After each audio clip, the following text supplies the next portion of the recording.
आपका अपना YouTube channel गोल mathematics classes में स्वागत है। और आइए, जैसे कि हम लोग को पता है कि 10th क्लास के लिए फ्रेंड्स बीबीडी गाइड से मैथ का ऑब्जेक्टिव सीरीज चल रहा है फ्रेंड्स, जिसमें हम लोग क्या देख रहे हैं फ्रेंड्स, अलजेब्रा यानी बीजगणित का ऑब्जेक्टिव देख रहे हैं। जो भी मेन चैप्टर है पहले 20 नंबर का, उसको हम लोग खत्म करते हैं फ्रेंड्स। तो इसके पहले हम लोग त्रिकोणमिति का जितना भी ऑब्जेक्टिव क्वेश्चन था फ्रेंड्स, वो बहुत ही बेसिक और कंसेप्ट के साथ आपको बहुत बढ़िया तरीका से बता दिए हैं। अगर वो वीडियो आप नहीं देखे होंगे तो डिस्क्रिप्शन में लिंक रहेगा या फिर चैनल के प्लेलिस्ट में आप चले जाइएगा। तो आइए हम लोग स्टार्ट कर रहे हैं। जैसे कि हम लोग को पता है कि अलजेब्रा में भी यानी बीजगणित में हम लोग यानी बहुपद जो पॉलिनोमियल्स था वो भी खल्लास हो चुका है बहुत ही बेसिक और कंसेप्ट के साथ।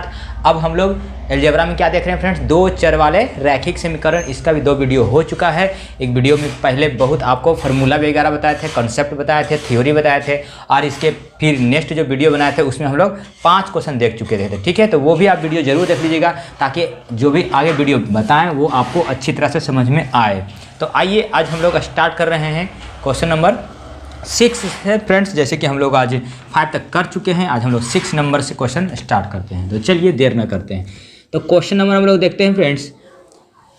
6 नंबर में सर जी दिए हैं द्विघात समीकरण। देखिए, हालांकि इस चैप्टर का नहीं, 2 चर वाला रैखिक समीकरण का नहीं है, ये आपको है द्विघात समीकरण का, इसके अगले जो चैप्टर है उसका है। ठीक है, तो ये बनाते हैं हम लोग, फिर भी दिए गए हैं सर तो बनाते हैं। तो द्विघात समीकरण आपको दिया गया है 4x², ठीक है, प्लस 4x + 1 = 0, ठीक है, का मूल प्रकृतिक क्या होगा, मूल प्रकृतिक क्या होगा। ठीक है, ये निकालना हम लोग को। हम लोग को जैसे सर जी दिए हैं 4x² + 4x + 1 = 0, क्या हम लोग को पूछा गया है फ्रेंड्स, क्या मूल की प्रकृति क्या है। मूल की प्रकृति का आपको अगर पूछ दिया जाए ना तो सबसे पहले आप विवेचक निकालिए। क्या निकालिए फ्रेंड्स, विवेचक। ठीक है, यानी आपको D बराबर फार्मूला आपको याद होना चाहिए, विवेचक इसी को हम लोग बोलते हैं। तो D बराबर फार्मूला होता है b² - 4ac। ठीक है, ये तो अलग ही द्विघात समीकरण जब बताते हैं तो उसमें बताते कुछ कंसेप्ट है फ्रेंड्स जब। ठीक है, तो अभी तो फिलहाल इसको बना लेते हैं। b² - 4ac इसी पे आप सेट कर दीजिए। तो D बराबर b कितना है, आपको b आपको यहाँ पे है सर जी दिए हैं 4, तो 4 के स्क्वायर माइनस 4 गुना a कितना है 4 गुना c कितना है 1। ठीक है, अब इसको बनाइए तो 4 के स्क्वायर कीजिएगा तो 16 माइनस 4 चौके 16 गुना कीजिएगा, 16 में 1 से गुना किया तो 16 रहेगा। ये तो प्लस में है, ये माइनस में क्या आएगा 0। तो अगर प्राकृतिक पूछा जाए फ्रेंड्स तो प्राकृतिक आप बता दीजिएगा जब d के मान, ठीक है ना, 0 के बराबर आता है ना तो उसका प्राकृतिक होता है वास्तविक, ठीक है, और बराबर। और क्या होता है फ्रेंड्स, वास्तविक और बराबर, यानी समान भी लिख सकते हैं। ठीक है, या इसी को हम लोग बराबर भी बोलते हैं। ठीक है ना, तो यही आपका आंसर हो जाएगा। मूल प्रकृति पूछे सर जी, अगर वो अभी इसमें और भी कॉन्सेप्ट है। ठीक है ना, मूल वास्तविक और असमान कब होगा, मूल वास्तविक कब नहीं होगा। जब देखिए ये अभी बता ही दें आपको, क्या देखिएगा, ध्यान दीजिएगा, लेकिन हालांकि आगे चैप्टर हम लोग को पढ़ना है फ्रेंड। ठीक है ना, जब b है ना b² - 4ac = 0 होता है, यानी d का मान ये पूरा 0 आ जाएगा, तो मूल वो आपका वास्तविक और समान होता है। ठीक है, जब b² - 4ac ये बड़ा होता है ना d का मान, ठीक है, तो मूल वास्तविक और असमान होता है। ठीक है ना, लेकिन जब अगर b² - 4ac 0 से छोटा आता है तो वास्तविक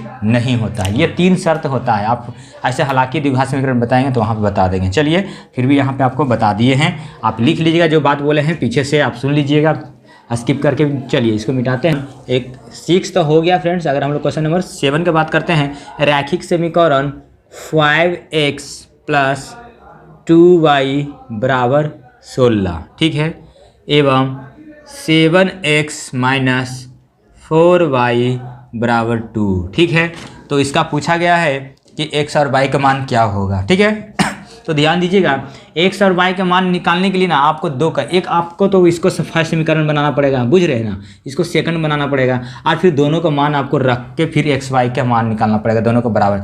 मैं आपको एक बहुत ही सुविधा बता देता हूँ। ठीक है, आप ऑप्शन से चल जाइएगा। क्या चीज़ चलिएगा, ऑप्शन से। ऑप्शन से तुरंत आपको पता चल जाएगा कि ये मतलब इसका आंसर कौन होने वाला है। देखिए, तो डायरेक्ट अगर हम लोग अगर जो आंसर लिख के लाए हैं, आप दूसरा से भी चेक कर लीजिएगा, ये शायद ऑप्शन नंबर ए होगा, आप कोई भी ऑप्शन से चेक कर लीजिएगा, आपको आंसर अगर वो आता है तो वही आंसर मारिएगा, नहीं आएगा तो वो आंसर नहीं होगा। देखिए कैसे करते हैं, एक ऑप्शन ही उठाए हम और कोई भी उठा सकते हैं।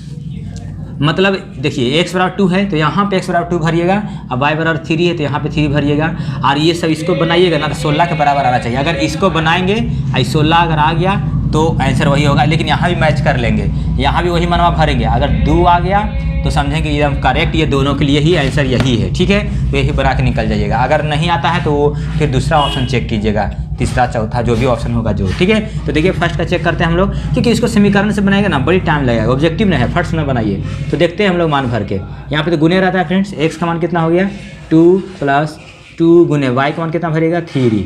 देखते हैं 16 आता है कि नहीं। देखिए आई भी करेगा, 5 दूनी 10 है ना, 3 दूनी 6। देखिए ये 16, ये इधर भी 16 आ गया ना फ्रेंड्स, इधर भी 16 आ गया। देखिए तो ये नहीं मतलब ये संतुष्ट कर रहा है इसको। यहाँ पे आप भर के देख लीजिएगा, तो यहाँ पे लिखिएगा कितना लिखिएगा फ्रेंड्स 7 गुने 2 - 4 गुने 3 बराबर, इधर तो 2 है। तो देखिए 7 दूनी 14 और 4 × 12। देखिए 14 में से 12 जाएगा तो 2 बचेगा कि नहीं बचेगा बताइए। तो ये भी संतुष्ट कर रहा है, सेटिफाइड कर रहा है। तो इसका मतलब यही आपका क्या हो जाएगा आंसर हो जाएगा। ऐसे ही आप चेक कर लीजिएगा, दूसरा ऑप्शन लीजिएगा ना तो आप इसके बराबर नहीं आएगा। देख रहे हैं यहाँ 2 आ गया हम लोग को, तो इसके बराबर नहीं आएगा। तो यही आपका आंसर हो जाएगा।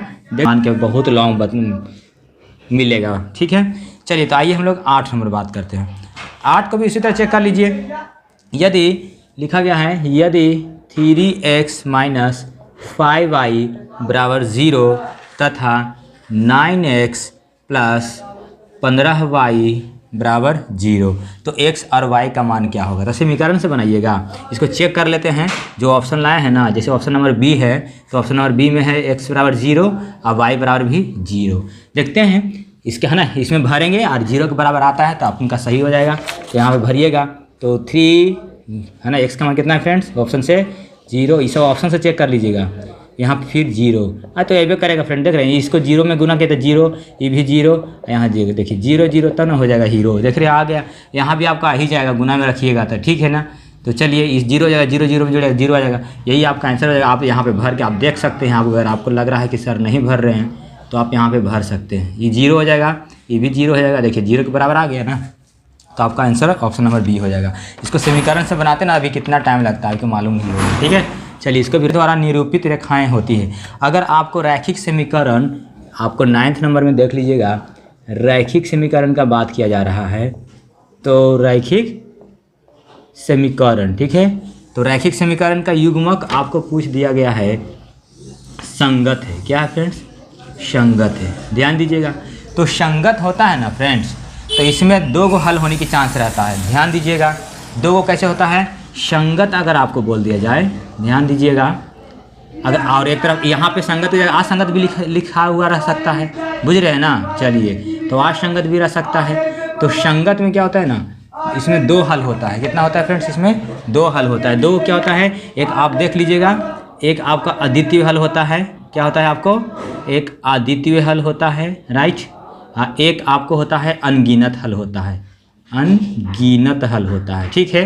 तो जिसको हम लोग इसको प्रतिच्छेदी भी बोलते हैं और इसको हमको संपाती भी बोलते हैं, इसको भी संपाती बोलते हैं। और इसमें कोई हल नहीं होता है, इसमें कोई हल नहीं होता है, ठीक है। तो इसमें तो 2 हल होता है।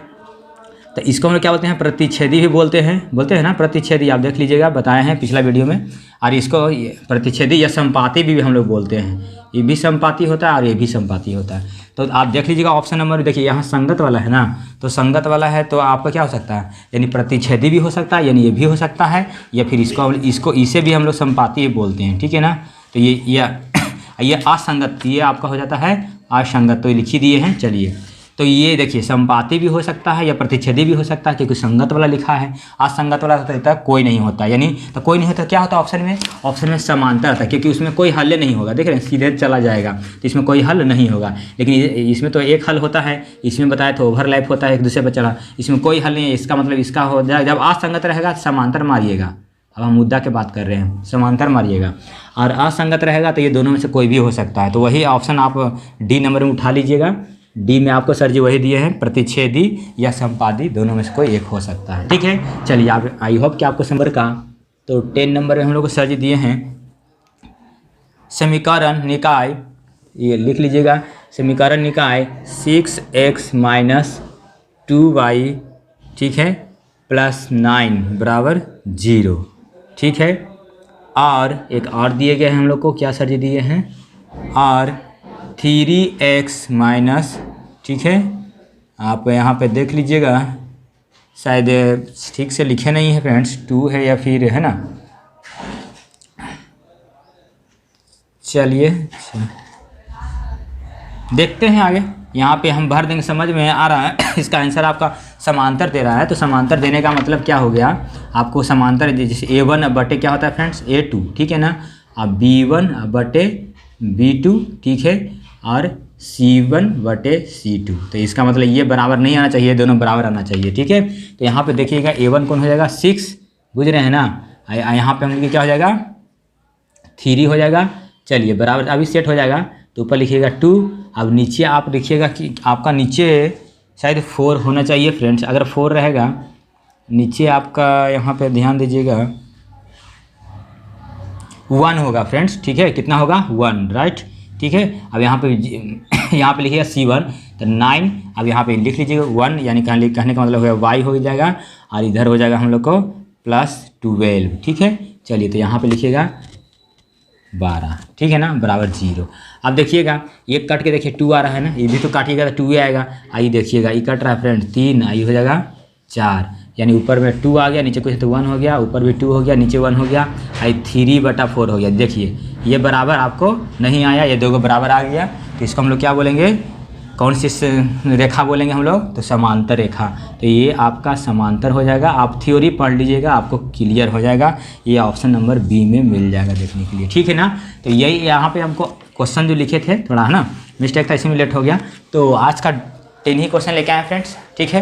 अगर वीडियो अच्छा लगे तो लाइक शेयर सब्सक्राइब कीजिए, और कोई भी प्रॉब्लम है नेक्स्ट वीडियो में कौन सा चैप्टर पे चाहिए, यानी कोई भी प्रॉब्लम अगर हो आपको तो कमेंट जरूर कीजिए, लाइक कीजिए वीडियो के, ठीक है फ्रेंड्स। और मालूम है कि आपको दोस्त के पास ज़रूर शेयर करना है। तो फिर मिलते हैं नेक्स्ट वीडियो में। जय हिंद, वंदे मातरम।